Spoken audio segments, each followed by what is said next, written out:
I did eat too much food, though. And it had cheese in it. Not the best option. What do you mean? Cheese is the best option for everything. Yeah, except unless you're talking a lot or singing. Sorry, I mean, everyone loves cheese voice. Cheese voice is the best voice. Oh, yeah? What's line 2 on that one? I don't know, Sam. You know I can only go with one line to any song I sing. It's made from milk and full of protein for your vocal cords. Okay. Not any better. This is why we're not going into the singing business.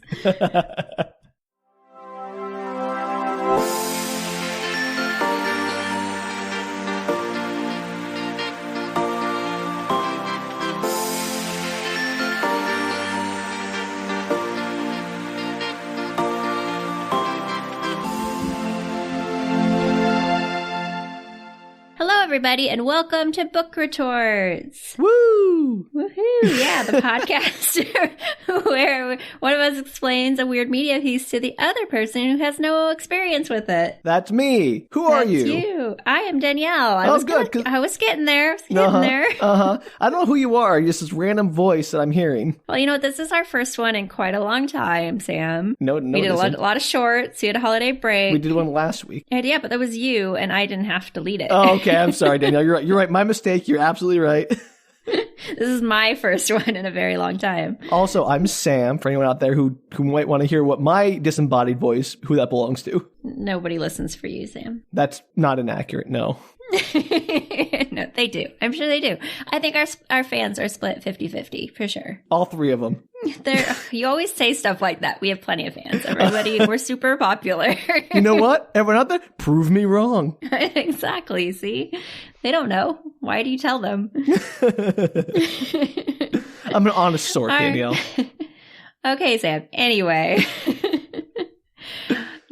I know that it's just, I thought the best way to start this first of the year run in January. It'd been so long since I had done one of these. I thought it was time. Is it Nancy Drew again? It's not. Okay. Nice guess. Solid guess. Is it Sweet Valley High? No. Okay. Any other guesses before we get there? I could do one more, I guess. I could say, I blanked on it. Drum roll. Do it. A drum roll? Yeah, give me a drum roll. I have no idea. Tell me. Oh my gosh. Okay. I'm doing another Korean drama. Oh, okay. Well, I didn't consider that because he only did the one Korean drama and its direct sequel, which is also not the same thing. I figured that's just one thing. But they were both Korean dramas. And so I thought I'd bring one back for the new year. I wanted to start it right. You know what, Danielle? Good choice. So this is actually going to be a 2-part episode. Oh, so, okay. Hey, Sam, you get a break for the week. Oh, okay. I know you're excited. I need it. This is a Korean drama. It came out in 2021, and it's called The Man's Voice. Oh, so it's about me, my man's voice here on the podcast. Hi, everyone. Yeah. The Korean drama about me. Enjoy. About Sam. Yeah, you can pretend this is about Sam. Just put him into the main, the man's voice. Put him in the man's voice. Before I commit to this, how objectionable is this person? You'll find out this Not week on Book sign. All right, I'm going to send you it's kind of an abridged, slightly shortened summary because it gave too much away. No, we can't have that. And I wasn't even going to share one because I didn't want to give everything away, but it's kind of a funny summary. It might have been translated from Korean to English. We'll forgive it. We won't give it our normal snark levels because we're jerks. All right, here you go, Sam. Well, I saw the first 3 words. So I'm like, yeah, this is Danielle.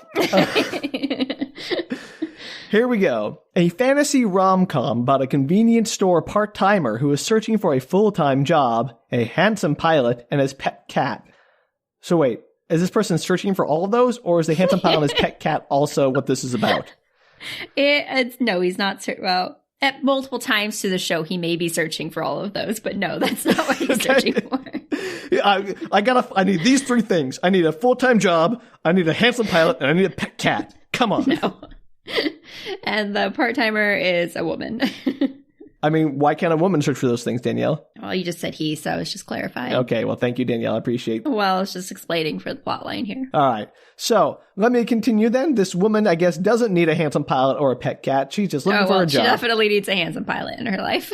Well, I mean, don't we all? Who doesn't? Yeah. The drama tells a story that unfolds when the shy female lead gains the ability to communicate with a cat she coincidentally meets and comes to make some sort of deal with the prickly cat. Question, Danielle. Why do all your dramas involve magic cats? I don't know, but I wasn't going to do this one. I was just watching it, Sam. I saw the summary and I was like, this sounds like something I would watch, right? You're like, talking cat or whatever. Danielle.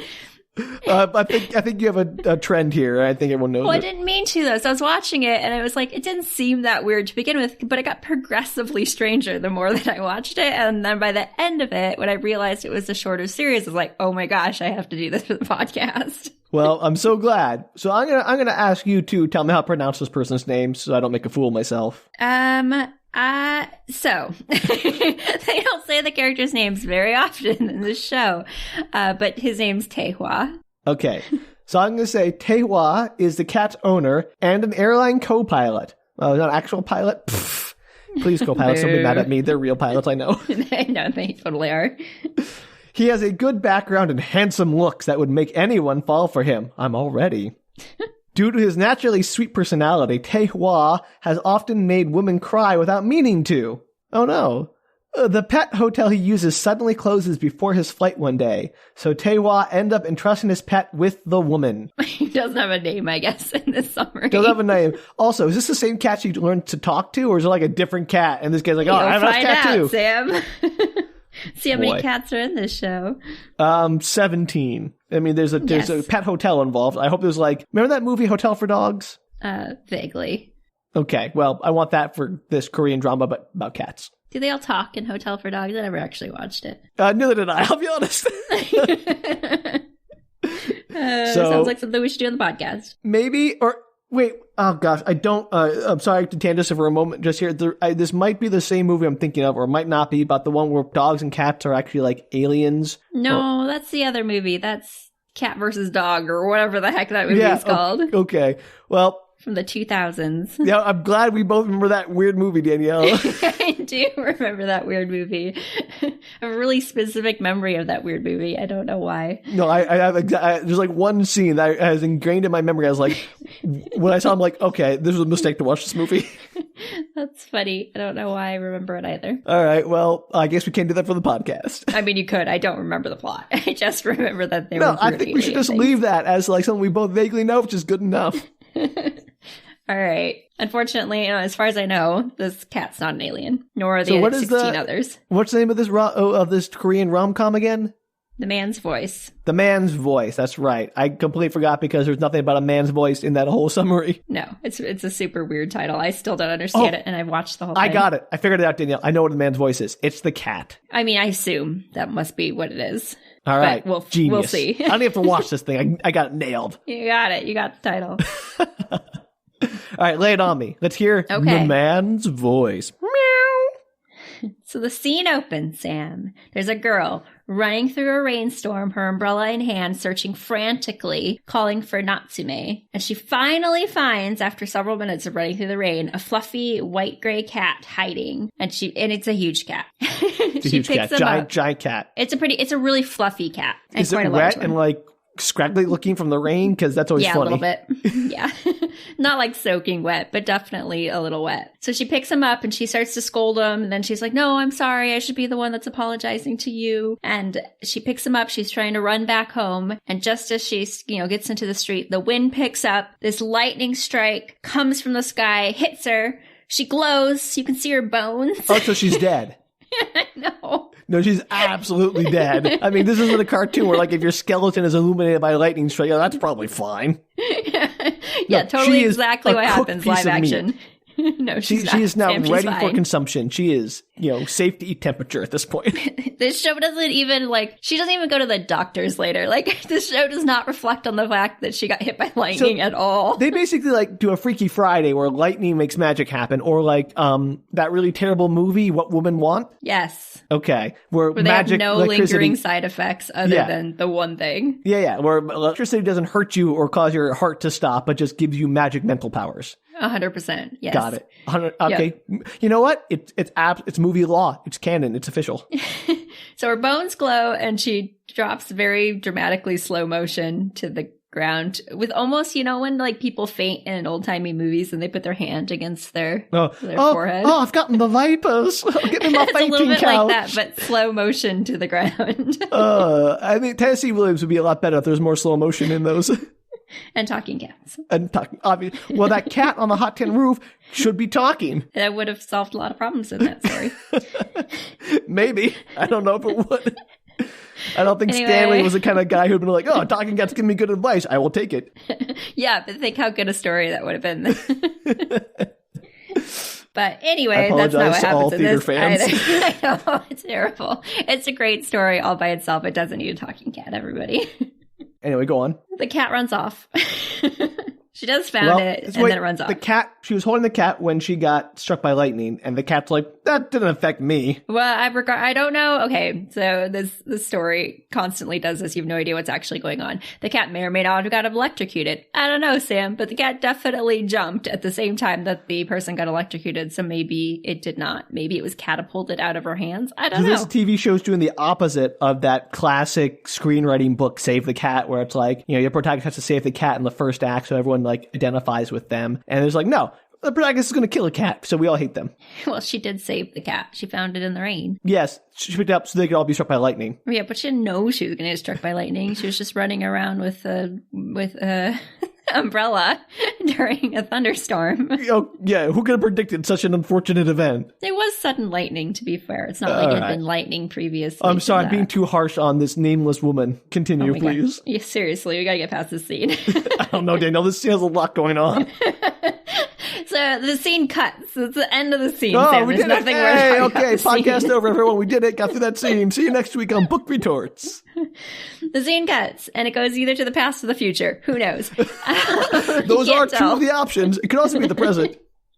It could be, but it's the same girl that was just electrocuted, so I don't think it's the present. Got it. All right. So I'm presuming the past because she's dead, and so the only place she'd be alive is in the past. Yes. So it's the same girl. She's in a business suit, white and black business suit, and she's running to a bus stop talking to herself about being late. Late to what? Who knows? Late for a very important date. Is she checking her pocket watch? No, she's not. Well, she has taking off her high heels so she can put on some tennis shoes.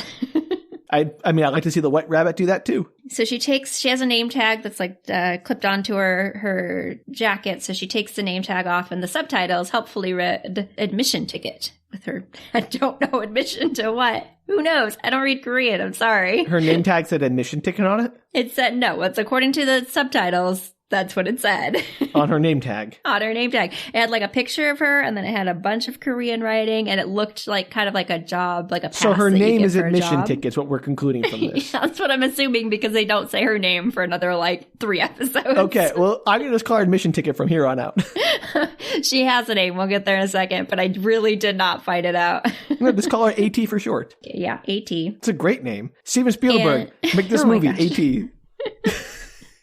So her admission ticket, she takes it off, shoves it in her pocket. She pulls a hair tie out of her hair to magical music, which makes her hair float nicely all about her face. Isn't she pretty? That's how it works. Yeah. And she I just do that every day catches the bus. every morning in the mirror. I take my hair out of its nightly wrapping and I shake it around, and the birds all come and sing around me like I'm Cinderella. I figured that's what you do every night. In my imagination, that's what's going on. Oh wait, they're rats because it's New York. Oh no, it's gross. You just ruined it. It's like that movie, Enchanted. Oh yeah, I was gonna say Joe's Apartment, but same thing. Same thing. So she catches a bus. And then you have a scene where you get the view from inside of a cat carrier that's walking down the street. The cat carrier itself is not walking down the street. Somebody is carrying Okay, thank you for clarifying that. I thought it was a You sentient... were going to tell me. You were going to bring it up. I thought it was a sentient cat carrier. We're looking through the eyes of this, cat carrier monster cryptid thing. But no, it's being carried. Good. It's being carried. And there are some teen girls that are swooning over a man in a uniform that's walking with the cat carrier. Guess who the man in the uniform is? If I had $1 for every time that happened, a woman swooned at me carrying a cat carrier, you'd have no dollars. That's definitely shut off cat. True. And this is where it cuts to the theme song, which I'm going to share the lyrics with you, Sam, because it's amazing. These are translated from Korean, I presume, or are these one of those things where they sing in English for the theme song? There's a little bit of English in it, but the theme song goes, meow, meow, meow, meow, meow, meow, I'm a cat. Is this a Meow Mix commercial, Danielle? Did you sneak that into this show? A little bit. Are they sponsoring you in some way? Mix. Are you a brand ambassador for Meow Mix? Yes, I'm to be a great Meow Mix brand ambassador. Tastes so good, even I eat it. And then it goes, I have squishy toe beans. Accurate, so true. I know.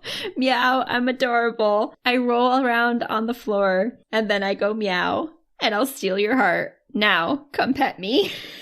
I mean, I do appreciate the rhyme of meow and meow. So good job. Oh, so good. Also, and then I like to see the title screen come up, The Man's Voice. After it that does. song. It's great because it's like this pink and blue that meet up. It's all this like peppy kind of French looking like font. And there's a Parisian, there's actually a tower, like the What is a French looking Tower. font? I'm just very curious. I don't know. It just has it's like very loopy and kind of fancy. And it just has a very like French feeling. And the music's kind of like chipper. And there's a kind of slightly French theme in this show. And it plays into it. But the blue and pink come together. And then the font says, The Man's Voice. So then it's like, meow, meow, meow, meow, meow, meow. I'm a cat. And you're like, what? Oh gosh, we're going to spend 2 hours just on those opening credits alone for this crazy show. It's great. And it's weird because it doesn't really match the tone. So I'm not entirely sure why they went with the craziest of openings. You better share that to our Twitter feed. I will see if I can find it. And if I can, it will 100% be on our Twitter feed. All right. Well, I look forward to that. Audience too. Look forward to it, everybody. No, just me. I don't care what they want. I want to see it. All right. So anyway, this is the girl that works part-time in a convenience store, Sam. Right. AT, I figured. Right, AT. Her real name is Miriam. I'm sorry to throw that Miriam? at you. You mean like Miriam? Moses' sister? Not like Miriam, but Miriam. Mirim, according to the translation. Okay, well, I like AT better because I'll remember that and I won't remember Miriam. Feel free to call her AT. So she has the uncanny ability to guess what people are going to buy when they walk into the convenience store. But does this actually matter to the plot? No. Do we spend several minutes on her guessing what people are going to buy and being correct? Yes. So question, is this presented as she's psychic or is it presented like, she just really knows how to read people? She really knows how to read people who come into the convenience store. I don't like that. That's too personal. I would never go to that convenience store. Yeah. And this one guy comes up to the counter and kind of eyes her as he buys his usual stuff. And it suggests that he has maybe some kind of crush on her. Maybe he's going to be a second lead, love interest, maybe. Danielle, I swear if you do this to me. You're going to love this, Sam. It's funny. Okay. If the cat's a love interest, like in Love Cells, I swear, Danielle. It's not, Sam. Whew, okay. So the next girl in line buys a can of cat food, and this panics our heroine, Miriam, who looks over at the cat food display and sees only one can left. Oh no, they'll be out of cat food, and then society will collapse. I know. So you're like, okay, sure. So she's trying to hurry through this order as people are coming in. She's like, oh no, don't buy the cat food, before this last can disappears. And then she rushes over to hide it amongst some other food. But surprise, she's interrupted by the handsome man in the uniform coming into the shop. And it's fine, everybody. The food is for his cat. She's saving that cat food for him. She was saving it for him, yes. I don't like her. She puts it back on the shelf.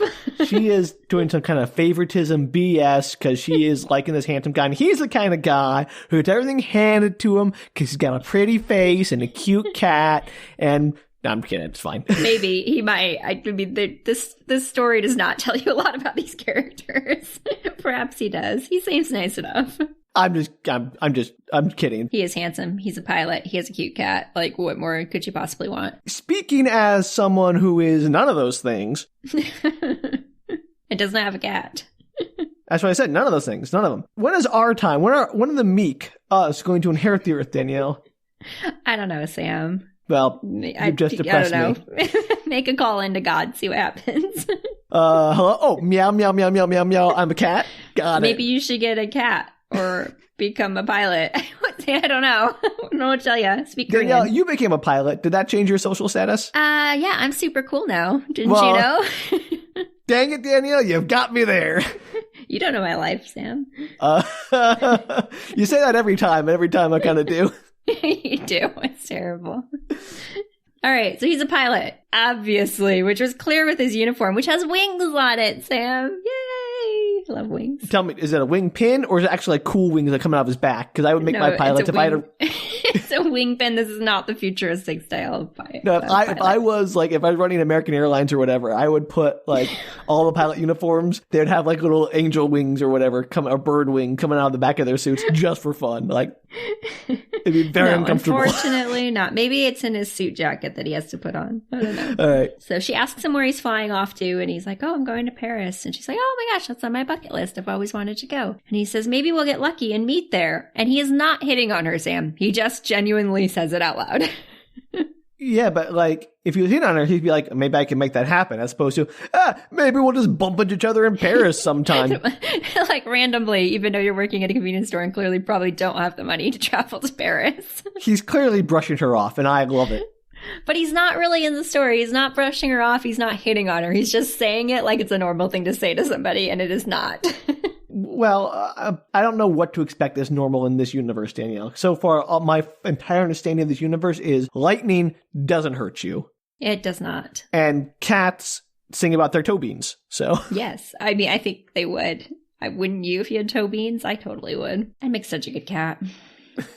You do love to sleep all day and not move very much. And eat. I mean, it's just like the best thing ever. Cats have the best, man. I know. So she looks into the little cat box which she had put up on the counter, and the cat is hangry, and it meows at her angrily. Yeah, no, it knows. It knows. And she moon-eyes the pilot as he leaves. It's like, bye, have a wonderful trip. See you next time. So flashback to a year ago. This time there's an actual flashback, and I know it's a flashback because it says 1 year ago, unlike earlier when who knew?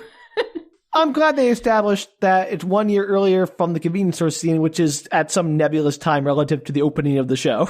Absolutely. So Miriam is walking down a road and the pilot is behind her on the phone. They do not know each other at this point. And he suddenly notices that a woman is crying out as a stroller rolls down a hilly street. Of course. Oh, no. Is it full of cans? No. So he pushes his cat carry into the girl's hands, Miriam's hands, and dramatically runs up the street to like catchy music to collect this baby carriage as it's launched into the air for no reason whatsoever. It does not seem to hit anything that would launch it 8 feet into the air, but it does. It flies through the air. The baby was popping a wheelie. That's what happened. Yes. So Tony Hawk's Pro baby carriage. He catches the baby carriage. He falls into the ground. He holds it up, and there's a dog inside. I was close with the cans.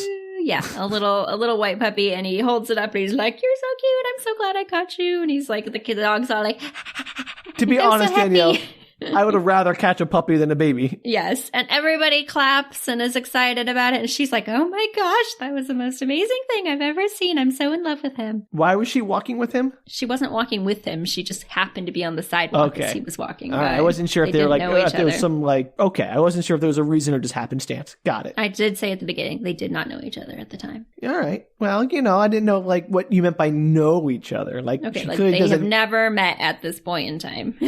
So she looks at him in amazement and tells the cat, because she's holding this cat carrier that he threw at her. She tells the cat that he must be so happy to always be with him. This cat's gonna get jealous of her. This is the whole plot, and that's why it hates her. A little bit. Yeah. So meanwhile, back in real time, regular time, right now time, maybe. Relative to lightning time. Yeah, back to the convenience store. The pet hospital where he leaves his cat for overnight care while he's flying out is closed unexpectedly. And apparently he only has one friend, and that one friend is out of town and cannot watch the cat. Okay, now I'm starting to be suspicious. He may be handsome, he may be a pilot, he may have a very cute cat, but anyone who only has like one friend and only a cat, there's a reason they don't have more friends. Well, it sort of talks about it, but not really, because this kind of story literally tells you nothing. I'm just saying, suspicious. It is very suspicious. He calls his friend can't watch him, he's out of town, and the guy's like, oh no, what do? I don't have a single other person I know in this entire city, even though I've lived here over a year. Yeah, okay. I mean, I'm not saying, people have to have dozens of friends every city they live into. I'm just saying it is suspect. Like, if I met someone who's like, I have not met anyone at all in my time, I'd be like, are you okay? Are you depressed? Can I help you in some way? Like, I'd be genuinely worried for them, yeah. So he ends up going back to the convenience store to ask her if there's another pet hotel nearby, since she works in the area. And our girl, Miriam, ends up blurting out that she'd be happy to watch the cat for him. Of course. Yeah, I mean, we all saw it coming. So because it was in the description you sent me. This is one of my favorite parts, too. So he's like kind of tentative about it because it's his treasured, beloved pet. But he decides to, yes, pass it off to the stranger that he only knows in passing through the convenience store that he frequents. And he gives her the cat, gives her his business card, and is like, thanks so much, bye. No instructions, his name is Mr. Fluffy Butt or whatever. He doesn't get her address or her phone number. He just hands off his card to her. Like, he doesn't say, hey, you can watch him at my house. Apparently the cat's going to her house. When is he going to be back? It's unclear. This show plays very loosey-goosey with timelines. If I were her, I'd be like, did I just adopt a cat for the next 6 months? What's going on here? Yeah, he gives her no information. Does not say when he's coming back. Doesn't say like it's gonna be a day, it's gonna be 3, it's gonna be 4. It seems to be several days that he's gone for some reason. I'm starting to really not like that. He doesn't seem like he has no friends. He doesn't seem to care very much about his cat because he just pass off to a stranger with no like forethought. This guy does not seem reliable or someone. But he's like obsessed with his cat, which is the weird part because later on he's like really worried about his cat all of the time, and yet just hands him off to a stranger and doesn't get any information. I don't want him flying my plane. I'm going to say it. I think his attention would not be on the plane. I think his attention would be elsewhere because he's kind of flighty. That's why he's a co-pilot. Yeah. I'm going to argue that too because there are scenes with him in a plane, and I'll tell you what, he is not flying. All right. Well, I'm glad we're in agreement on his lack of flying acumen. Yeah, the only thing that they talk about during this exchange is that the cat's name is Natsume, and it's named after a famous author that they both like. And oh my gosh, they have something in common, Sam. I mean, she could just lie about that. Like, oh yeah, I totally love Natsume. No, because she asks him, oh, like the author, blah, blah, I know, blah, I'm just saying, like, that's clearly an in. It's just to lie about that. I mean, she could, but she doesn't. She's not really that kind of person. Oh, she's the kind of person who swoons at distance and hides cat food from her other customers to save for the pretty boy she barely knows. Yes, absolutely. Great. So she takes far, the cat love home, all these characters. Sam. They don't get better, okay? So she takes the cat home, and I have rarely seen a character as annoying as the mother in this TV show. I hate her. I hated her from the minute she opened her mouth. I was like, no, like, get her off my screen. Wow, that's very judgy, Danielle. I really don't like her. I actually fast forwarded through her parts in the second rewatch. That is impressive. She's really annoying. And so she immediately hates this cat. She hates the cat's name. She wants to get rid of the cat. She's afraid of the fur. Like, she has a fear reaction to the fur. Wait, she wants to get rid of it? Like, we'll just throw that cat out. It's the exact conversation, Sam. It's bananas. She's like, I don't care where this cat came from. You can get it out of the house. And she's like, and her daughter never once says, like, I'm cat sitting. I'll only be here for a couple days. I'll keep it in my room. It's somebody else's cat. She's just like, no, be nice to the cat. That's like the only conversation. To be fair to the mother, she did not agree to bring a cat into the house. Like, her daughter just like said, hey, surprise, here's an animal that's going to live with you. I did not discuss this with you. That's not okay. And that, like, it doesn't seem to be any conversation. Like, I would have just said, I'll keep it in my room. Like, don't worry about it. Won't let it into the rest of the house or whatever. But no, she doesn't do that. The cat just wanders the house, and then the mom freaks out the entire show. Wow, these people are all like their worst enemies, aren't they? Yeah, and she seems particularly mad at her daughter for not this, but because her daughter doesn't have a man, quote unquote, or quote unquote real job. And it seems like misplaced anger. On the other hand, she does have a cat, so that's something. I know, it's great. The dad's super chill. So, I guess it evens out. So meanwhile, the pilot is checking in on his cat. He's now in the plane. He's like texting her like, how's my cat? Yeah, and she's super excited. How did he get her number? I don't, Sam, I do not know. Okay. I'm assuming she must have texted him and said, here's my number, since we did not exchange it in the convenience store. That's when we could have missed something. No. And it cuts over to the guy with his co-pilot, the actual pilot, he's the co-pilot. And the pilot seems to be piloting because, as I said, this guy, I don't see him once do anything piloty in the actual plane, which they show multiple times, them being in the plane. And you're a professional, you would know. And I imagine they have to be very high up or have much cloud coverage because it looks like they're just in a darkened space that is sort of a cockpit. Oh, yeah. I wonder why there were production reasons for that. Yeah, it's obviously not actually moving anywhere. Mm-hmm. It's great. They couldn't even be bothered to do the rear projection thing like they did in old movies when people drove cars. Yeah, no, not at all. It totally just looks like it's dark outside and therefore you can't see out the windows and it's only dark when they're flying. Love it. So the pilot wants him to get his life together and go on a date, stop worrying so much about his cat, get some friends, have a social life. Which, fair. Yeah, totally. So that night, Miriam wakes up suddenly and she realizes that the cat has escaped out of an open window that she had opened earlier. Oh, no. I know. And it's raining. She's a terrible pet owner. Very irresponsible. Well, a little bit, but cue the opening sequence. So she's running through the rain. I figured. Blah, so it blah, was in the blah. past. I figured it out. So she's going to die. Series over. Yes, that's how it ends, Sam. This is the end of the story. Okay. It should be. Only this time, once she gets hit by the lightning, she awakens the next morning. She's still on the street, and the cat is sitting next to her. So the cat came back the very next day. Yeah, okay. I knew you were going there. Knew it. And a male voice says, "You're not dead." And she picks the cat up and she's hugging him. She's like, "Oh my gosh, you're okay. I'm so happy." And the voice is like, "Get the heck out of my face." And she pulls him back and is like, whoa, wait a second. Are you the one that's talking? And Natsume, the cat, is like, yeah, obviously. Who else would it be? Wait. And then they realize that the other person can understand him and they both start to scream. Okay. Gosh, I have so many questions. That's the cut. That's the end of the first episode, Sam. Great. I love it. Is this a web series or is it I don't know if it's a web series, but it is a short series. They're about half-an-hour episodes. And for those who care, I am watching it or watched it on Viki, Viki. So it's available out there in the world. My questions are thus. I'm assuming this is a psychic connection and not like in TV shows or movies where the cat actually, articulates its mouth moves and it has somehow cats develop vocal cords to speak to humans. No, it's a psychic connection. Yeah. Okay. So is she Which we'll get into in depth here in the next section. My question is she then, is it her brain that is creating the male voice? Or does this cat imagine itself as a deep man's voice? Because wild. This cat 100% is a middle-aged angry man.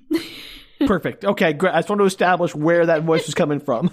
Yeah, if maybe she's hallucinating this entire experience. There's no proof to the contrary, but if she is, it's because the cat is 9 years old in the story, I think, and is a middle-aged cranky man, and absolutely is a middle-aged cranky man in the story. Works for me. The man's voice, Sam. The man's voice. I got Danielle. Title. I figured it out. Episode 2 opens. She's at the vet's office, and she's telling them that the cat talks. Why? Why do people do this? I don't know. Sam, you're going to hate this part because I hated this part because it's completely irrational and you wouldn't do this and I wouldn't do this. This is like that old Looney Tunes thing with the frog. That's the frog talks and won't talk for anyone but the person who has it and keeps on trying. It's dude, give up. This is 100% what's going on. She's telling the two people at the vet's office, she's like, this cat is speaking. And that goes over exactly as well as you'd expect. The vets are like, okay, crazy pants, you have problems, but that's fine. Why don't you go over to the medical hospital that's across the street and talk to them?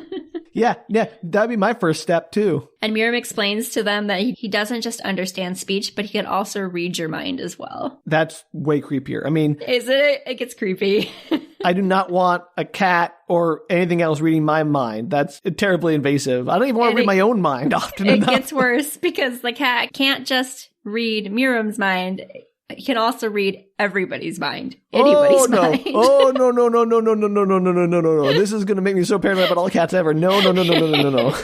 Yeah. So it opens the idea that cats apparently can read minds. I did not like this. I don't like this at all. No more cat reading minds. I'm done. The best part, if you think about it, the idea that cats can read minds is that cats do not care. No.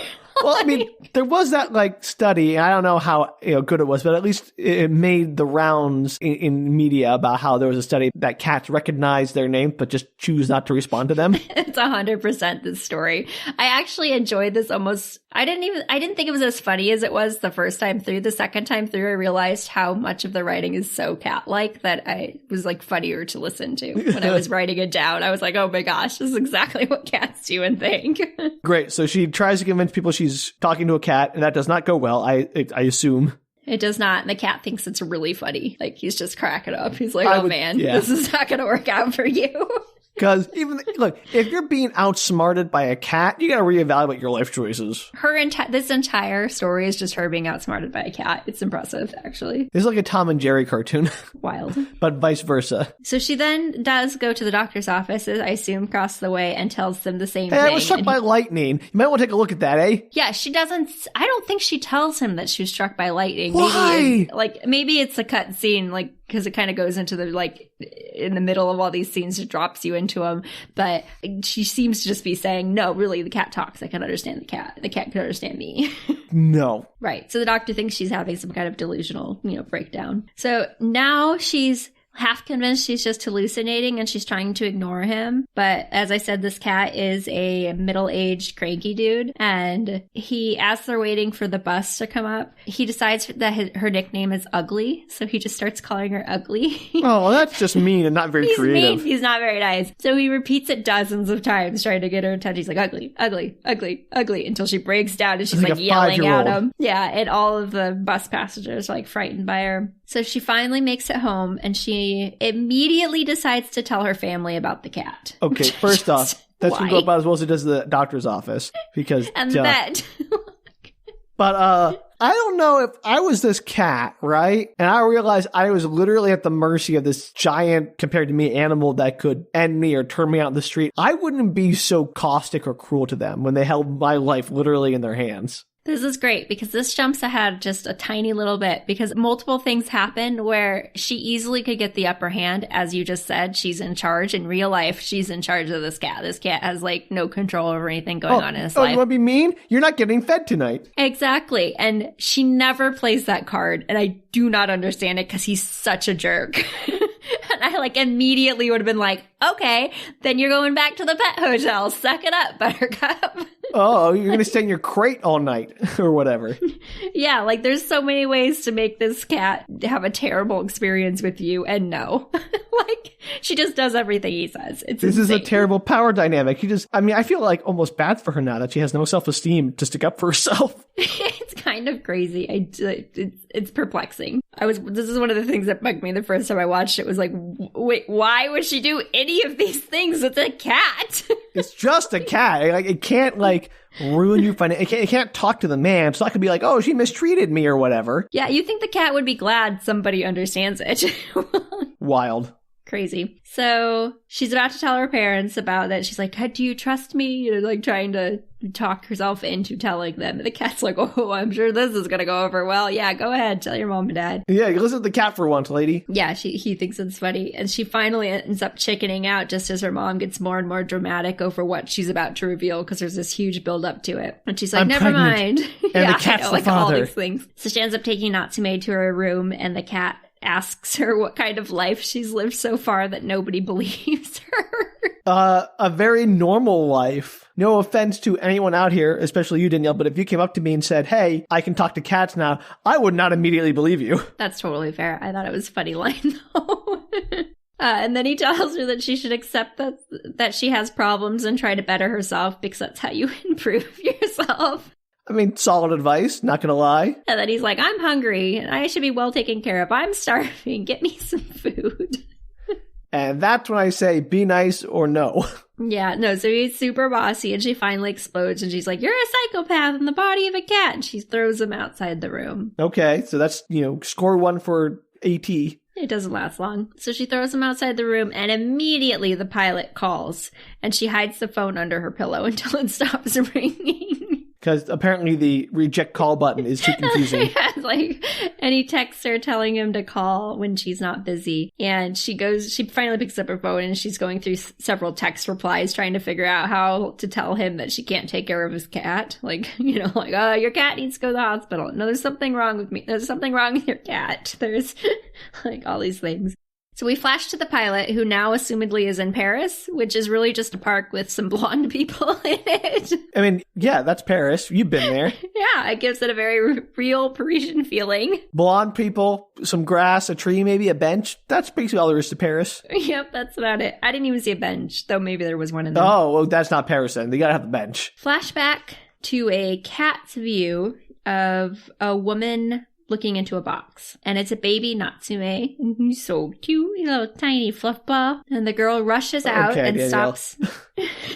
stops Tae Hwa, who's on the street, asking if he can help take care of a kitten. And she's like in her 20s. I don't know why she can't figure out how to get this kitten to a vet by herself, but she stops a random stranger on the street to be like, can you help me with this kitten? Oh, okay. So they take this super cute cat to the vet as it's injured and abandoned, and the two of them are clearly having some feels for each other. So apparently Tae Hwa was in love with the person who helped find the cat. So she found this cat in a box on the streets, like, hey, can you help me with it? Yes. Got and it. He's like, yeah, I guess. And now the two of them I assume, are in love because you never see her again.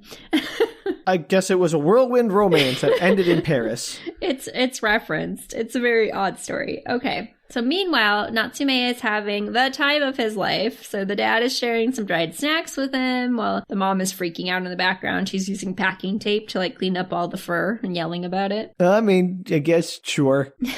He's just not even allergic. It's just that she doesn't want the fur on stuff. And the cat asks the dad if the mom ever shuts up, that it must be tough being her husband. Not that the dad can understand her, but it's pretty funny.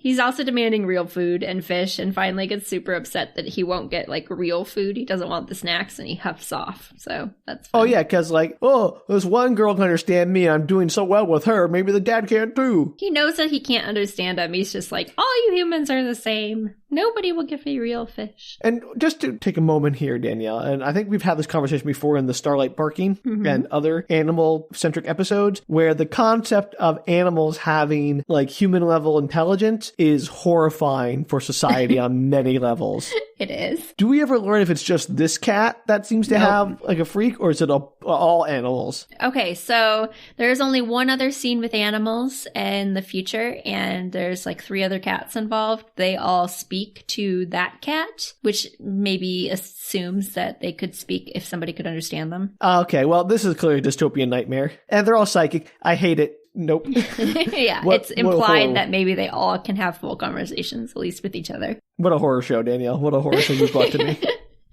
But it never comes up. Miriam's not even like, if this cat can speak, I wonder if other animals can speak. No, it doesn't even come up in the story. What is with her? The implications of this are huge. No, she's very concerned about the fact she spends several episodes just being highly stressed about the fact that she can understand this cat. And I don't know why she's so crazed by the idea. Like, yes, it's weird. Yeah. But it happened, so move on. What are you going to do about it? Deal with it, basically. Yeah, like you can't change it. And you know it was probably from that lightning strike. So what are you going to do? Go back out and get struck by lightning again?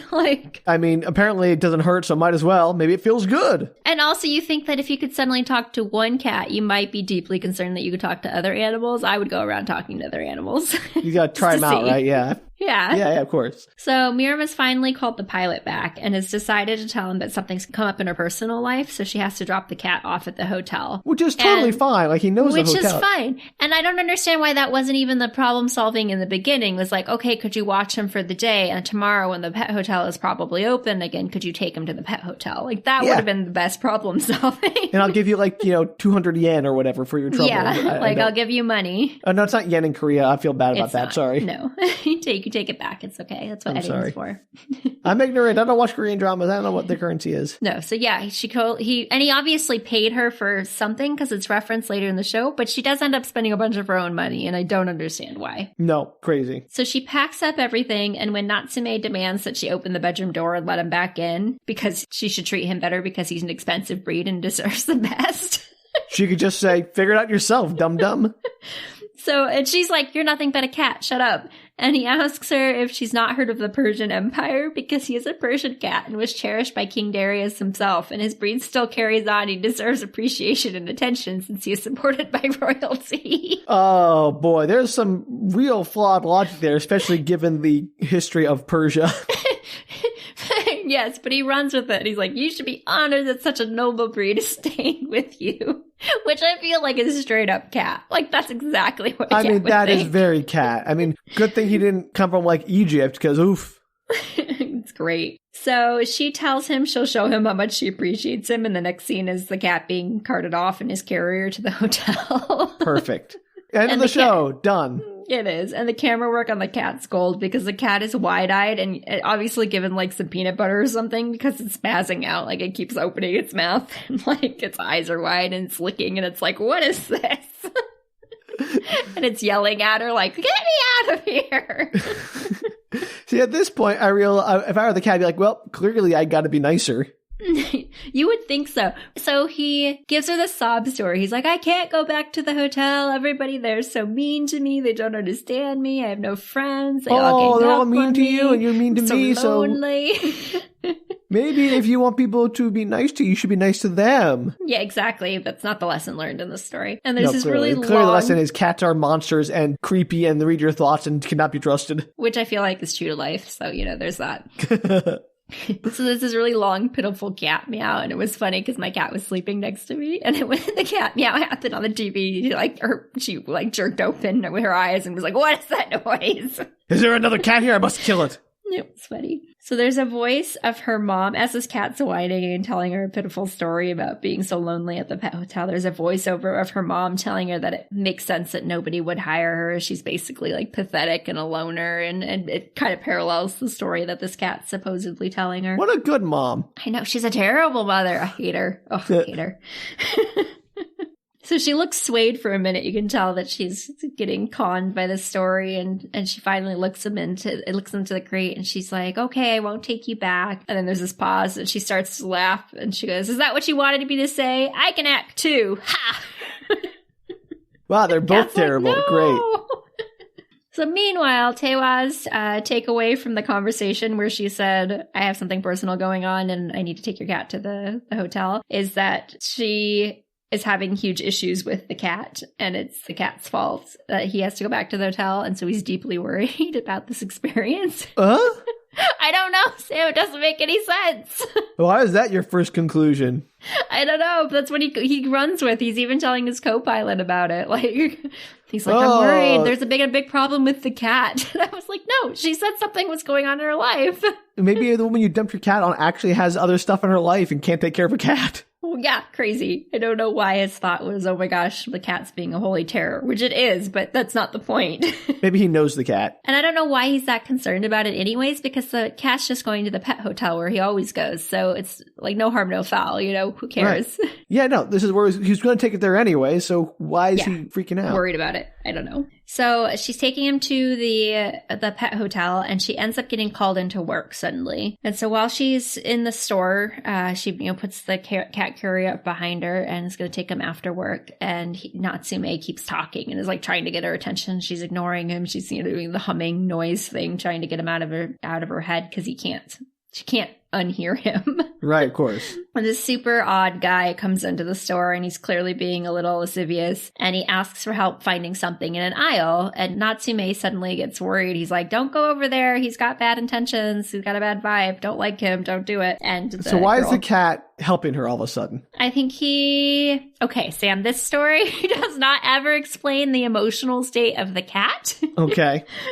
But I assume... Maybe I'm assuming too much about cats having an emotional state. Yeah, I'm assuming that he kind of likes her, at least likes her better than he likes the pet hotel. So he doesn't want to necessarily see her hurt, but he doesn't actually, he wants to get all the things that he wants, but likes her enough that he doesn't want to see her hurt. Does that make sense? I got it. I think, because it's never clear in the story. You can not like somebody and not want to actually see them come to harm. Yeah, exactly. So she ignores him because, I don't know, I would probably trust the cat who could read people's minds, but what do I know? When he suddenly is like, don't do it, that's a bad idea. Usually having the ability to read minds does give you a leg up on somebody's nefarious intentions. Exactly. So sure enough, she goes over and she's helping this guy try to find whatever it was in the aisle, and the guy casually gropes her butt and tries to play it off as being like the aisle is, too tight and it was a small fit. And then I've heard that before. Oh my gosh, he asks, he's so strange. He asks for the things adults use, quote unquote, which I can only assume means condoms, but they never say the word in the story. I was going to suggest, checkbooks, but yes. No, it seems implied, like the things, I want one that like tastes good or whatever he says. Like it's a really weird, the way he phrases it is so strange. And Natsume is like, eat it? I don't know. And Natsume tells her to get her act together because the face that she's making is the one that he wants to see. Like he's trying to freak her out and she's freaking out. And he's like, she goes around to all the stores and does this to all the clerks there. You need to stop making that face at him because he likes it. And she grabs what I assume are regular size condoms. You do see it at the package at one point, but again, it's in Korean, so I don't know, but I'm assuming it's condoms. And he gets mad, the guy who is trying to buy them, telling her partly in English for reasons unknown, I don't know why, that he needs a bigger size because he's a large man, and obviously he wouldn't need just a regular size condom. Oh gosh, large size condoms are the biggest scam. I know. And the cat yells, he's like, he needs an extra, extra small. Which is funny. She tells him that they don't have them there and he gets like angry at her. And he says the phrase in English, what are you talking about then?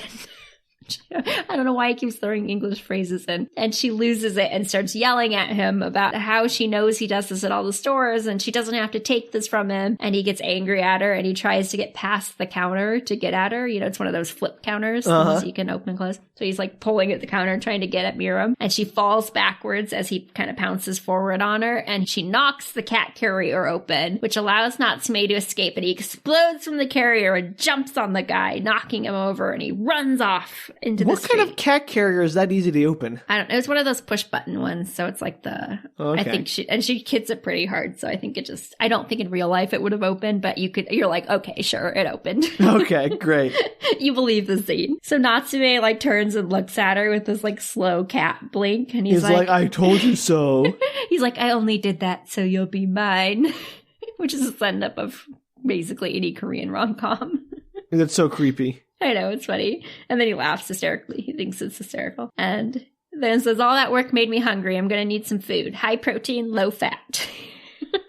Well, he's very demanding for a cat that he's super demanding. Like, for someone who was trying to convince this woman not to throw him out of her house, maybe don't be a jerk immediately. Yes, so eventually they go back to the house. Spoiler, she does not send him to the pet hotel. And he, like, this would be the time to be like, okay, here are the rules. Like, I appreciate you helping me, but these are ground rules. Like, I'll treat you well if you treat me well, kind of things. But no, she doesn't do that. And I don't understand why. Again, she has the upper hand. She literally can get rid of him whenever she wants. Yeah, crazy. You already know that, like, even if he was elaborating on that story and, hyperbolizing it, like, he clearly doesn't want to go back to the pet hotel. So, meanwhile, back in the fake sky, the pilot is very relieved that the cat's not going back to the pet hotel. Is she texting this pilot while he's flying? Yeah, crazy, right? Maybe the rules are different in Korea and Paris. But also, I have trouble getting the signal here on the ground in some places. It's insane. I don't maybe he's a magic phone. I don't know, Sam, but he has a lot of conversations while he's in the cockpit of that plane. I don't see how that would work, but okay. Me either. So he looks very relieved. He sighs and his smiles, and the pilot that he's working with is like, oh, everything must have worked out with your cat. Because he apparently knows this guy pretty well. This guy is too concerned about his cat and comes to all the wrong conclusions. He comes to the right conclusions, but in completely the wrong way. He should not be coming to those conclusions. He has no character development. This is I love this guy. He's so funny. 8 episodes. It's an 8-episode show. We're probably in the 3rd episode now. I stopped keeping track at some point. But by the end of it, you're still who is this dude? So Tae Hwa tells the pilot about the convenience store girl having his cat, and the co-pilot guy assumes, he's you must be into her because you wouldn't just leave your cat with a complete stranger. No, he would. He would absolutely leave his cat with a complete stranger. Apparently he would. So back on the ground, Natsume asks if his butler has texted her yet, which is what he calls Tae Hwa. And I love it. That's a very cat thing too. I get it. know. And she's like, I'm not telling you. And he tells her that if she's ugly, she has to be nice. And if she's neither, she has to be honest. But he's so mean to her. Why? All I would say is, pet hotel time. I know. But all she does is sit there, and she can at least go get some snacks. And he tries to guilt her by like, I saved you. Don't you shouldn't I deserve some snacks at the very least? And because of this and the fact that his owners are unrequited love, she should go get him some treats. And she's like weirdly convinced by these two arguments. That's not convincing. I am not convinced by those arguments. I'm not. Like, in my notes, I'm like, I would tell him if he didn't get less sassy, he'd be going back to the pet hotel. Yeah, like seriously. You have the ability to remove him from your presence. He cannot do the same to you. He can't even open a door. It's insane. Like, this plot's insane. This is the reason I never really liked Tom and Jerry cartoons, among other types of cartoons. Sometimes, like, when there is one person who is being continually abused by the other person, when they shouldn't necessarily be doing that, like, not even that, like, the cat should be able to get the mouse, like, Tom should be able to get Jerry or whatever, but, like, the fact that this mouse is constantly abusing this cat, who is not necessarily a nice person, but it just feels like, I don't like any of these people. Why am I watching this? Yeah, it's kind of crazy. And the cat occasionally does some nice things. Like, it was nice that the cat, attacked the guy, I guess. It gives him a couple of points. Sure. It allows him to get through the next scene or two. But, like, it doesn't matter if they're completely unpleasant all of the time they're with each other. You're right. And I agree. Kind of like what you said about earlier is that the power dynamic's way off and it's not fair. And it shouldn't be. Like, it should probably be a semi-equal power balance. Right. So anyway, weird. Yeah. So the next day she's buying him some gourmet treats. And it's like I said earlier, it's like the pilot didn't leave her any money for anything, even though later he says, I'll pay you double what I paid you before. But she's complaining that it's so expensive to buy these gourmet treats. So I can't tell if he just left her, just enough money to cover the basics or if or she's like billing him. Yeah, like it's crazy. I don't understand the money. I would bill him, obviously. Yeah, I'd say your cat needs gourmet treats. And he seems like the kind of guy who would probably buy his cat gourmet treats. So I don't know. I don't think he would be offended by that. Yeah. I mean, he does seem to care more about that cat than flying the planes he's in. Oh, he's not flying at all, Sam. He's just sitting there talking about it and looking at his phone. Not once do you see him look away from his phone. Oh, bummer. Terrible pilot. So back at home, Natsume has found this other woman that's in the house, that's in a house. Okay, I got really confused at this point. I'll explain later. But okay. There's a woman that's in this house, and she seems to be watching him while Miriam's at work. And he really likes this woman because she gives him lots of massages and pets, and he's like very into her. Creepy. It's a little creepy. And so he is hanging out with her until Miriam comes home with the treats. And she has this bizarre tendency, like she comes in and then she'll start talking to the cat, even though there's other people in the space, which I don't know why it's so hard to not talk to the cat, the sentient cat. Like, just pretend like it's not there. Right. Just be like, or, talk to it like people talk to cats. Give it like a baby voice. Yeah, like, here's your treats, little baby. Like, it's not that hard. Also, it would really tick off the cat if you did that. It would be funny. I know. But no, she'll sometimes have full conversations with the cat in front of people. And the other people are looking at her like, oh my gosh, are you okay?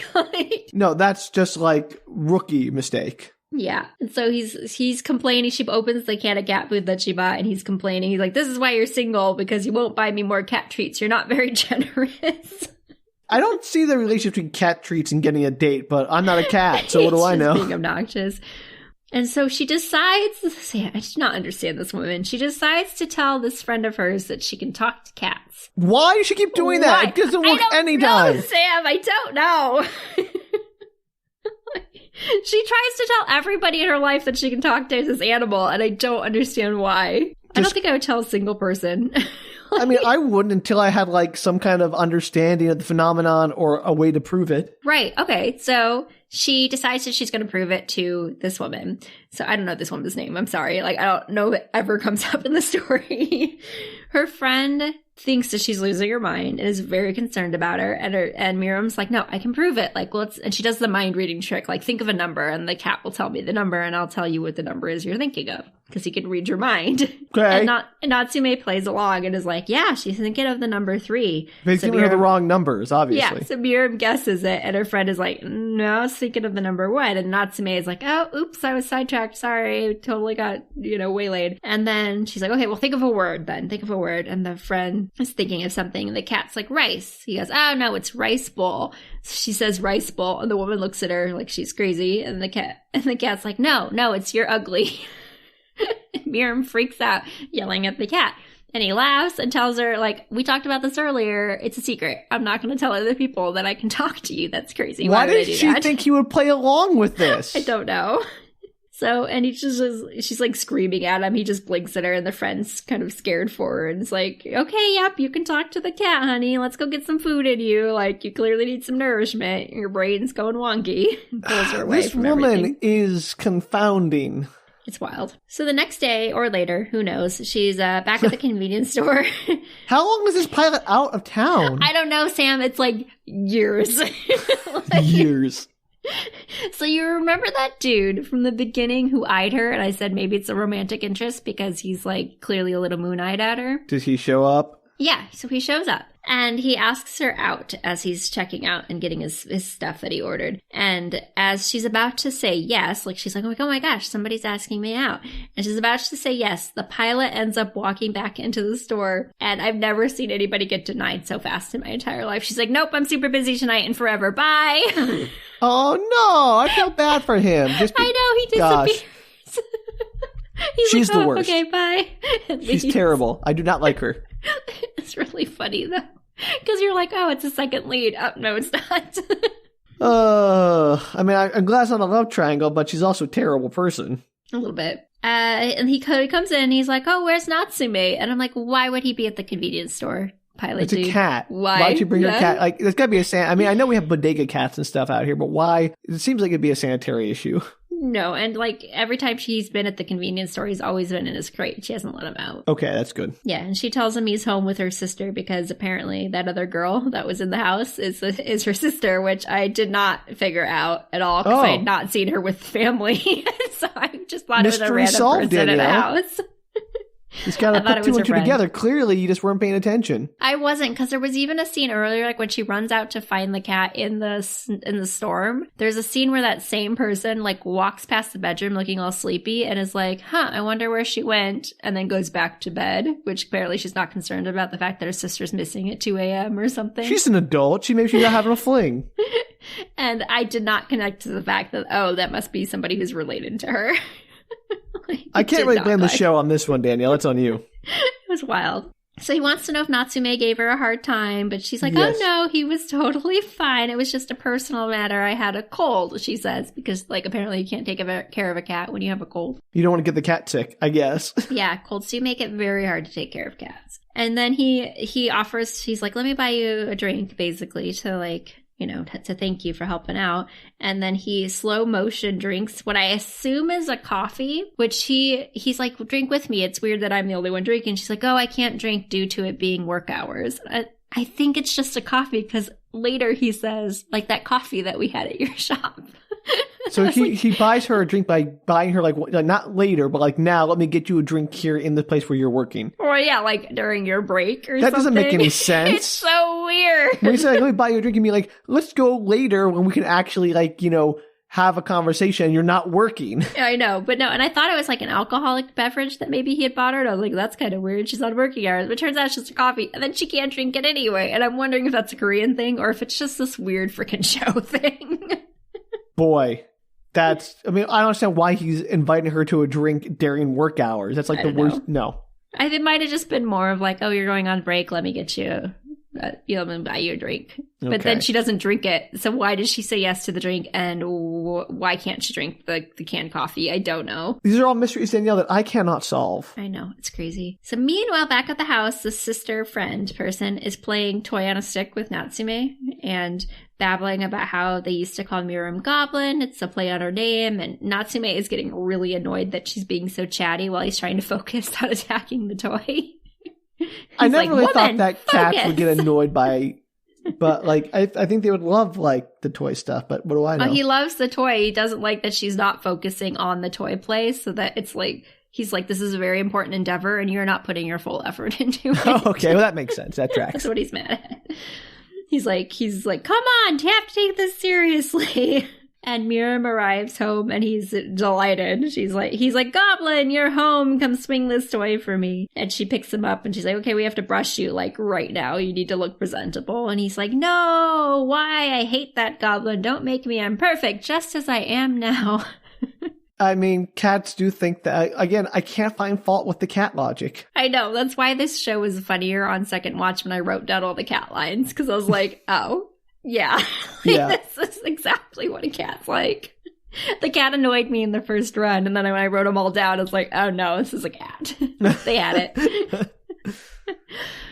And then she suddenly realizes that the cat keeps calling her Goblin. And she's like, wait, how do you know my nickname? And she accuses her sister of telling him things that she shouldn't and pulls her hair and they get into a little fight and then she storms off. Also, it's your sister talking to a cat. Like, what?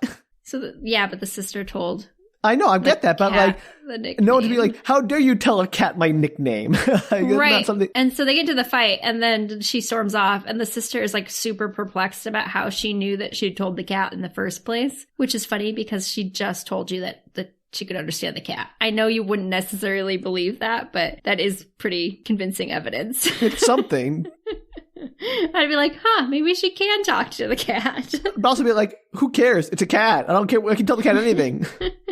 It's true, but she really, really hates that the cat can read her mind and know stuff about her. Well, no. I mean, I would hate if anyone could read my mind. That'd be horrifying. Yeah, it would be terrible. So, to be honest, during this scene, she's brushing the cat. And the real cat in the story, like the cat that's acting, is very chill about the fact that it's being brushed.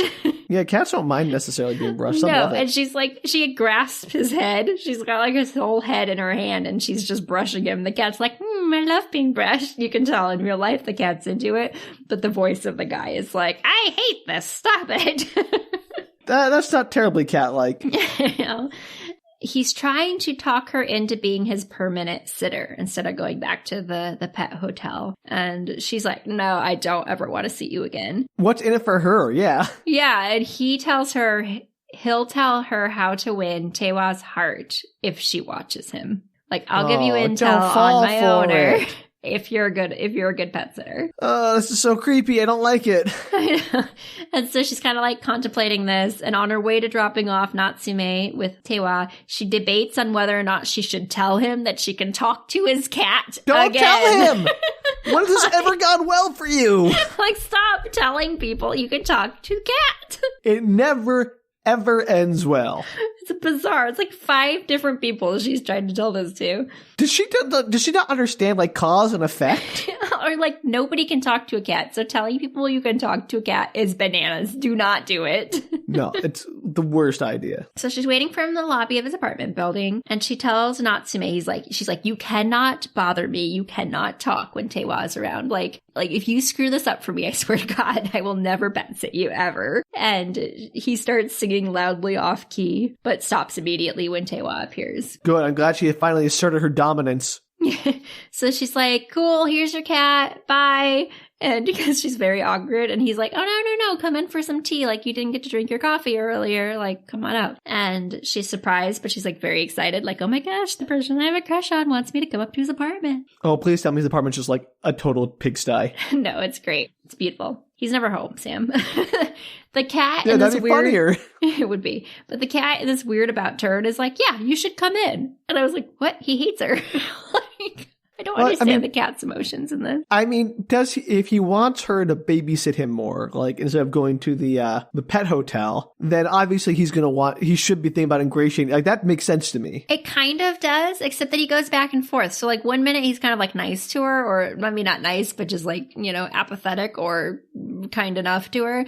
And then next scene he's like really angry at her again. And you're like, okay, you gotta like pick a lane, buddy. Yeah, also if you want to get her to do this favor for you, you can't just be a jerk to her. You're right. And he doesn't ever seem to go, maybe I should be nicer to this pet sitter. Wild. It's like he's pushing her as much as he can. So in the elevator up to his apartment, they're just standing there awkwardly as it goes up. And suddenly Tae Hwa puts the cat carrier down and turns like grabs Miram and turns her around and presses her against the wall. And she does this super awkward thing where she like kisses him all over his face, like the cheek, the ears, the head, the forehead, the nose. I'm like, what are you doing? She's like, let me just doing a statistical model of like trying to find out like if I kiss randomly, I'll eventually hit the lips. And the great part is, I'm sure the scene wasn't supposed to quite look the way it did, but like the actor that's being kissed all over his face, it has like this expression, like he's like very uncomfortable with this particular part of the scene. Yeah, I would be like, too. Oh, stop. And then they start to make out, of course. But psych, it's actually a daydream, and she's acting it out in the elevator, as people do. No one does that, ever. Nobody does that. Only in TV shows. So she's like waving her arms around a little bit like an octopus, and the cat interrupts her and is like, what the heck are you doing? Stop. I mean, good guy cat helping her out. Yeah, and Tae Hwa, like, so funny. This scene's so funny. So Tae Hwa mimics the action a little bit, like he does the move, and it's like, what was that? What were you doing? And she thought it was a new dance craze. And the cat's like, you were so into that. Okay, couple of things. I laughed out loud. It was like the first time I laughed out loud in the whole series. First, if you're gonna have a daydream where you're making out with your crush, why do you make yourself the worst kisser possible in your own daydream? It's terrible. It's literally the worst kiss scene. No, like, you make yourself, like, good at it. Don't make yourself like an idiot. It was crazy. And, like, I almost fell for, like, the idea that, like, why are they, like, maybe it'll explain why they're gonna clearly make out, because nobody in a daydream would be kissing like that. And then it was That's a daydream. That's a good misdirect by the TV show. I was like, ugh, no. They could stop. I was like the cat. I was like, no. Wild. All right. Yeah. So apparently this seems to be when the cat realizes that she's super into Tae Hwa. Like, the part where he tried to like bargain with his heart didn't clue him in? It's bizarre. So because he's like really annoyed by it. He's like, ew, stop. You can't have him. Like, no, you can't be with him. You need to be better. Like, you're not allowed to be with him. Stop. And I would like to remind everybody at this moment that the cat can read everything that's going on in her mind. So he just saw the entire makeout scene in her head and any inappropriate thought this 20-something-year-old woman is having about this 20, 30-year-old guy. Like, the cat knows. No, I mean, this is why it's horrifying. I would never want a cat anywhere within like 1,000 feet of me. Yeah, it's really awkward if you stop to think about it for longer than 3 seconds. So they have a really awkward tea. And he is wearing black, which I'm going to put out there right now as a cat owner, a longtime cat owner. Depending on what color cat you have, you do not wear black. No. And he has a white and gray cat. He does not wear black. And it's a fluffy, like lots of hair cat. Yeah, there's no way on God's green earth that this man owns a black polo shirt. Without it being covered in hair just constantly. And it was not. It was pristine. That's the least believable part of this show. I mean, I believe that you can get struck by lightning and learn to talk to a cat, but I do not believe you could have a clean black polo in a house with a white cat. I 100% agree with that. I looked at the shirt and I laughed. I was like, no. I haven't worn black in like 10 years. Crazy. So Tae Hwa asks her if she'd like to get some dinner, and she's like, ooh, yeah, let's go. I'm hungry. Yeah, the cat's very angry at this turnaround, and she's like, you're out of your league. Don't go out with him. Come back. Stop. Take me with you. No, don't bring the cat to dinner. Yeah, like he's not okay with this. And at dinner, which seems to be going pretty romantically for a while, he suddenly interrupts the mood. He's like, so I have a question for you. And she's like, oh my gosh, is he going to like declare something to me? He's like, will you continue to take care of Natsume for me? I don't like him either. I don't know where this is going, but I would be very happy if this ended, like if this whole thing ended with like no romance at all. Just her being stymied by a man who's not interested in her at all, and her learning that like, oh, I should stick up for myself and not like bend over backwards to try to ingratiate myself to someone who has no interest in me. Or like that's a terrible way to like try to get into a relationship, is by being a doormat. If only this wasn't a fantasy rom-com. Look, Danielle, I can dream.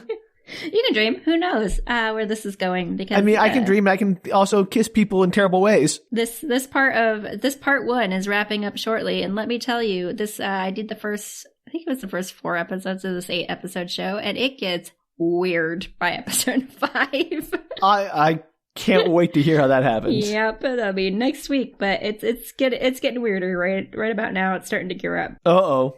So cut scene, and she's meeting Tae Hwa to pick up Natsume. So apparently in the future at some point, he's going on another trip. And she tells him about her superpower where she can like guess what people are going to get at the convenience store, which again has nothing to do with anything. Okay, but they really want you to think it does. Sorry, Danielle, but I have to backtrack for just a moment. Why is he asking her to cat sit more? Like, why is she a better option than professionals that he's been trusting his cat to for years? Okay, so the show's not super clear on it, but I think the concept is that he it just made no sense to me. He says something along the lines of, like, I think that my cat has like a social problem where it needs to socialize more and get to know other people in a stronger capacity. And it seems like he likes you and it likes your sister, because she mentioned that, oh, the cat's home with my sister and really, really likes her. And he's like, that's weird. The cat doesn't like anybody. No.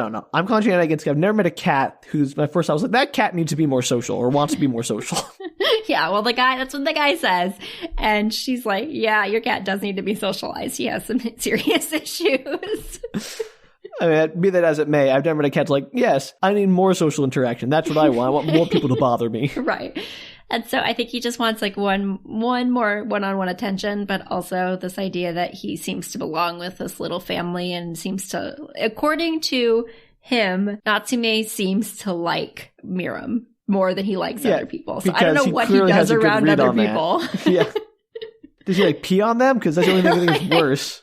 Like, I don't know. He's never actually seen her with Natsume. Like, they've always been in a cat carrier when he's seen them interacting. This man's delusional. All right. All right. I just want to establish what his rationale was, or lack thereof, because I could not fathom a reason why you would do this again when clearly this woman, was like, I have to get rid of the cat. I can't take care of the cat. I can't take care of the cat. I can't do it. Like she was, flip-flopping on it. It just seems like a weird situation. You barely know her. It makes no sense that she would agree to take the cat back in, because she literally just said, I never want to see you again. Even though he was like, I'll tell you more about the boy. And then then immediately turns around and is like, I'm not going to tell you anything about him. You're terrible. I mean, so I get why she's doing it, because he's asking. She's like, this is my in for him. But also, like, he clearly is demonstrating he doesn't have an interest in you. Maybe it's like your time to like say, nope, not going to do it. Not going to continue to put myself out. She's holding down hope, Sam. Well, hope is stupid. Okay, so the next scene is that he's dropping off Natsume to Miram, and the cat's yelling after his butler, quote unquote, as they part ways, that she's cunning and she's trying to lure him into a love trap. And she's But didn't the cat offer the love trap? Yes, it's so weird. Sam, I don't understand. No one's motivation in the show is consistent or makes any sense. That's one of the reasons I chose this, is because of the entire show. I was like, none of this makes sense. Like, what are these characters doing? I mean, I understand that the whole show's premise is just to get the characters into situations that are funny and are romantic, and it doesn't really care how it gets there. But dang it, on this show, this podcast, we demand consistency from our irreverent comedy dramas. Wild. The best part of this. Cats. So the cat's yelling after him, like after his butler, and she looks down at the carrier and she's like, nobody can hear you. Which, fair point. Yeah, this is when you like assert down, like, no one can hear you.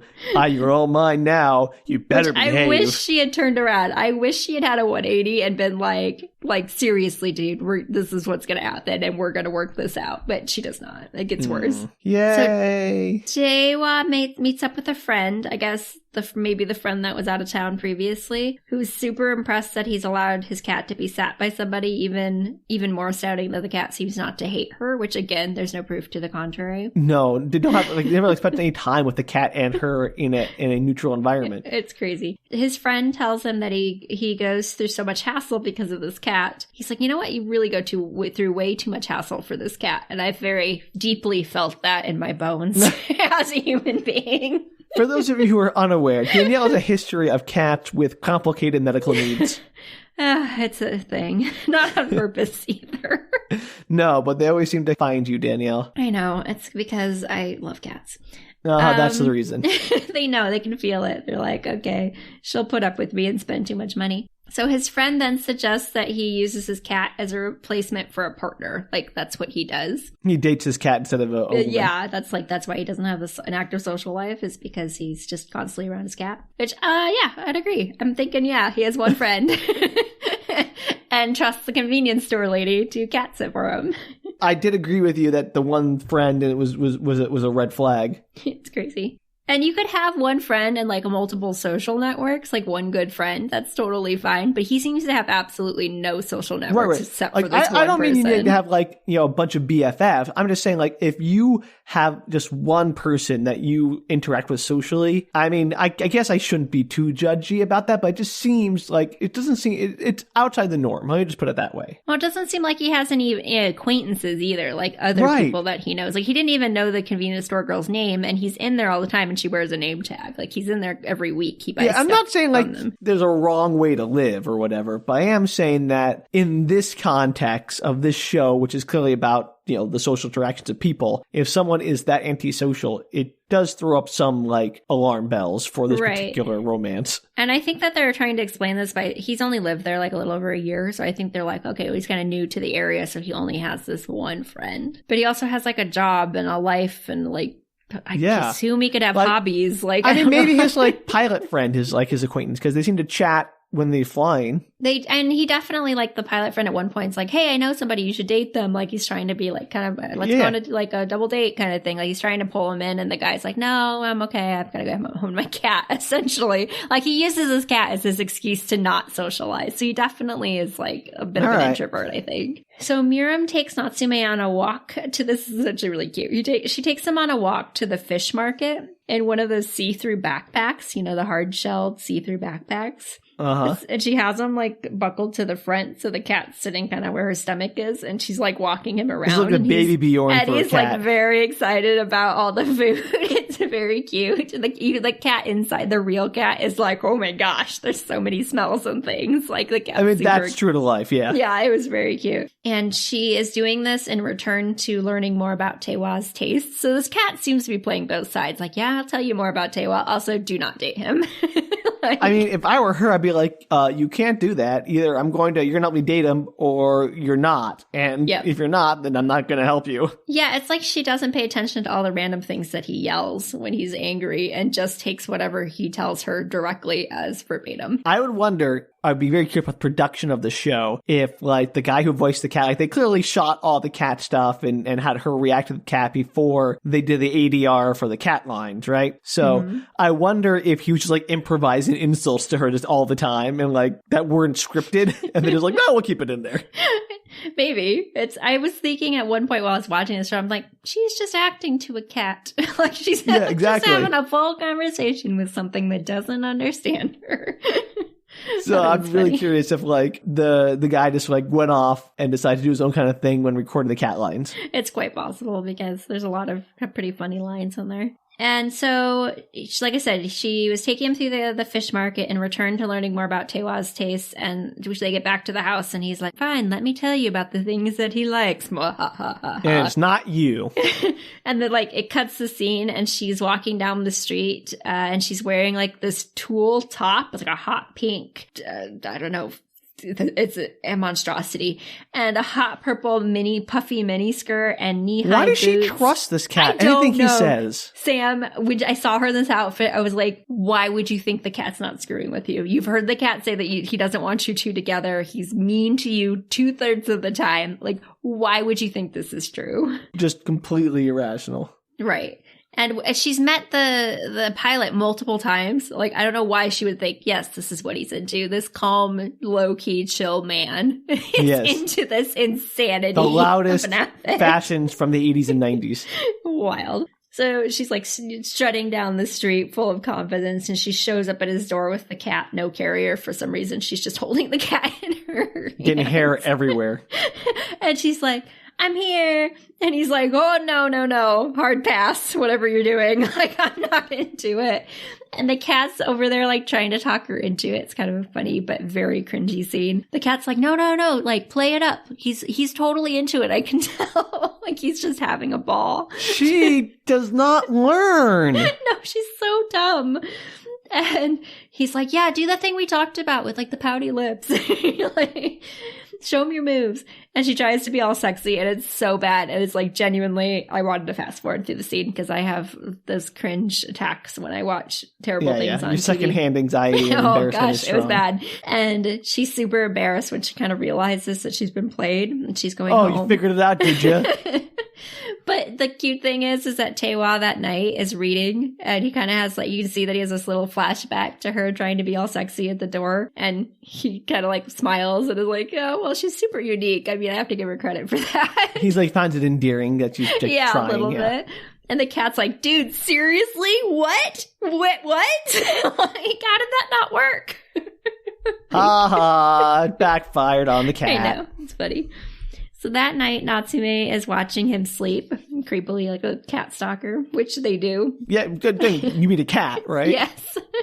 And so he's kind of staring at him as he's sleeping, and he's like, I'm sure someone good will show up one day, but not the ugly one. We can't let her be the one. Let's wait a while longer. You know, I'm keeping an eye on you for a reason. He's very serious as he's saying this. Like, clearly there's some past trauma that has not been expressed yet in this TV show. Is it with the other woman? I'm not gonna tell you. But Okay. it cuts scene to a random woman. Who is this woman? I don't know. Nobody knows. I thought maybe it was the same woman from the box because I don't have any good sense of facial features. And so to me, the woman I saw for 3 seconds on the screen looks kind of like the same thin woman that I saw on the screen. They look kind of identical to me. They don't when I actually look at them side to side. But at the time, I was like, maybe it's the same lady. I get it. You see someone for like a brief flash and you assume there's going to be like a story structure. So you just assume that the person coming back must be the same person, even if you didn't see them. Exactly. So I'm like, okay, this must be the woman. And maybe it is. And she is immediately annoying to me. Like, I like the mom. Like, I was just like, oh, you don't just like have her. opinions about everyone in this show, Danielle. This is one of those shows that, like,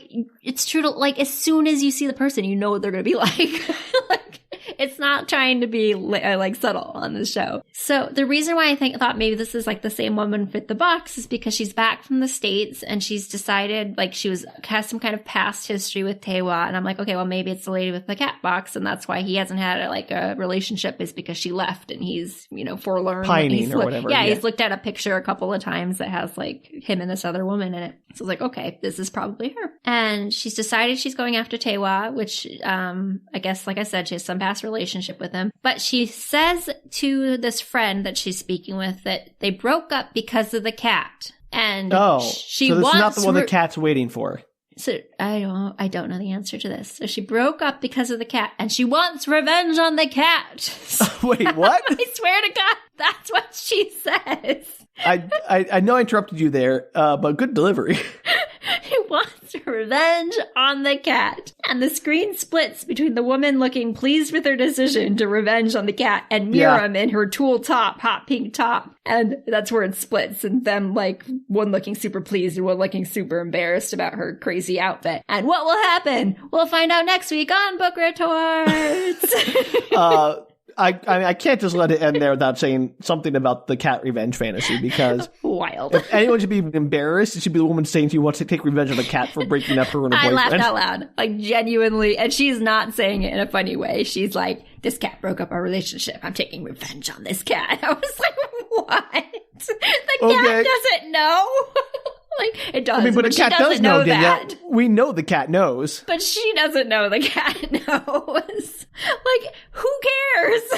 Like, all right. Oh my gosh. Well, so what's going to happen, Sam? You'll get another 4 episodes to find out. How does she revenge the cat? I can't wait to learn how this woman, AT, continually messes up and doesn't learn from the cat's mistakes, doesn't figure out the cat is messing with her, and just never has a kind of like sense of cause and effect. That's what I'm looking forward to.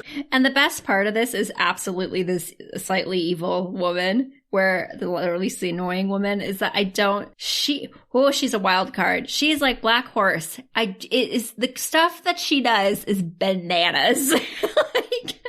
I mean, I kind of love it when a show just commits to having one character be completely out of line. This show's already very, weird, and it's a fantasy. So I like the idea that it can be like, oh, she's going to be like a wicked stepmother. Like, we're going to go full evil witch with her kind of thing. Yeah, and like I halfway appreciate through that. the show, it was like at the end of episode 4 out of 8, they're like, and by the way, there's an evil past relationship.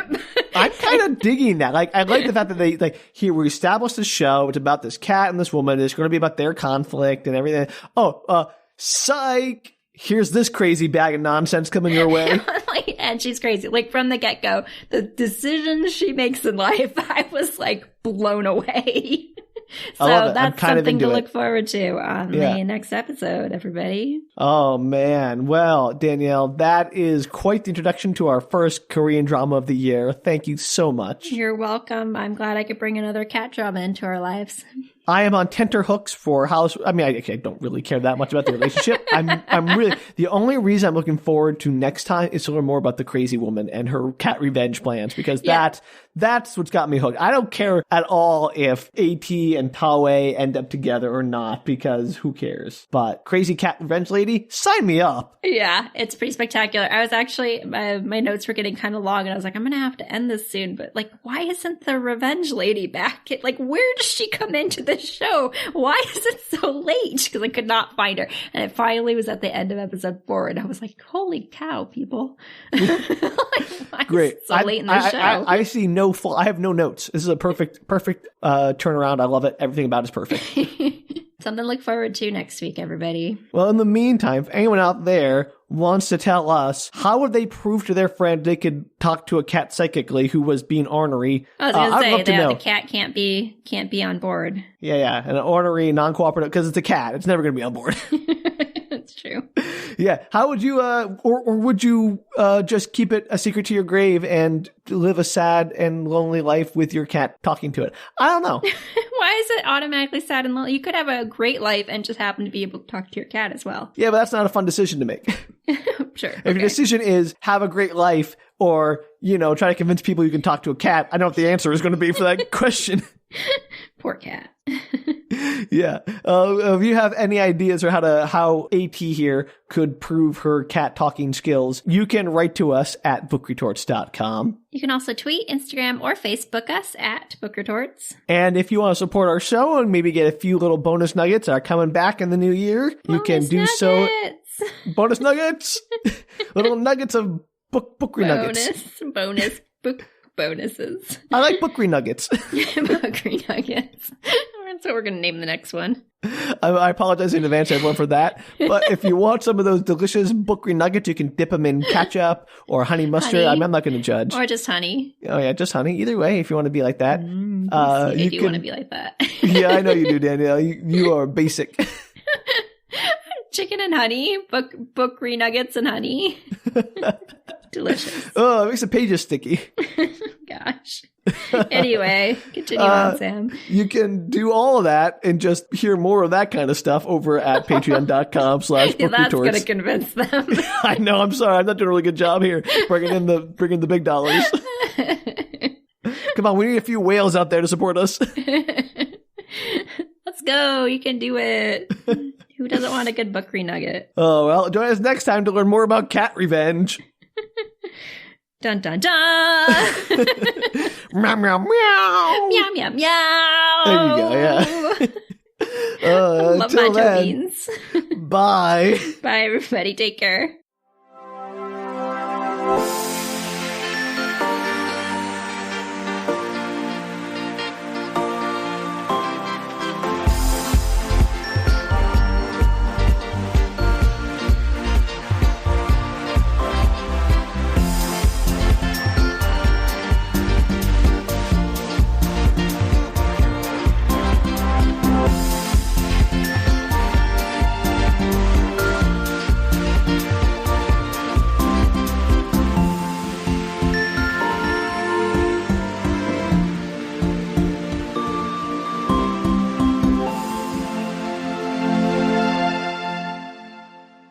All right, well, that was an ending.